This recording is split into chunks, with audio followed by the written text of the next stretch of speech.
নামার সময় রিয়াদ ভাই থেকে একটা মেসেজ ছিল যে যাওয়ার পর যেন 2-3 ওভার নর্মাল খেলি।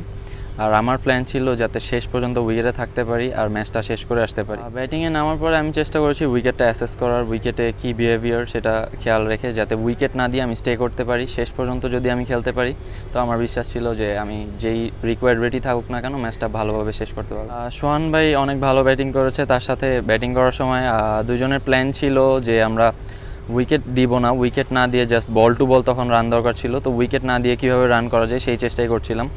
আর অপর সাইড থেকে অনেক ভালো সাপোর্ট পাওয়ার কারণে আমাদের কোনো প্রেশার ফিল হয় না। আসলে এখানে মিরপুরে আমাদের হোম কন্ডিশনে অবশ্যই বোলিংয়ের একটা অ্যাডভান্টেজ থাকে, তো আমাদের বলাররা ঠিক সেই বোলিং অ্যাডভান্টেজটা খুব ভালোভাবে কাজে লাগাচ্ছে আমার মনে হয়।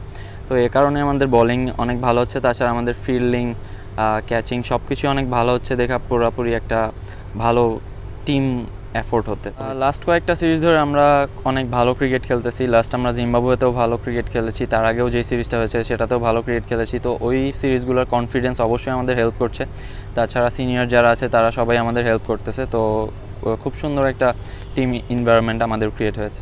অবশ্যই আমাদের প্রত্যেকটা ম্যাচ নিয়ে চিন্তা থাকে, তো আপাতত আমাদের চিন্তা থাকবে অবশ্যই সামনের ম্যাচটা যাতে ভালো খেলে সামনের ম্যাচটা জিততে পারি, আর জিততে পারলে অবশ্যই সিরিজটা তো আমাদের পক্ষেই আসবে। তো ইনশাল্লাহ আমরা চেষ্টা করবো সামনের ম্যাচটাও জেতা। মোস্তাফিজ ভাই আর শরীফুল উইকেটের যে কন্ডিশন ছিল ওই কন্ডিশনের সাথে খুব ভালো অ্যাসেস করতে পেরেছে, তো ওই অনুযায়ী উইকেটের কন্ডিশন অনুযায়ী বোলিং করার কারণে আমার মনে হয় তারা খুব ভালো বোলিং করেছে।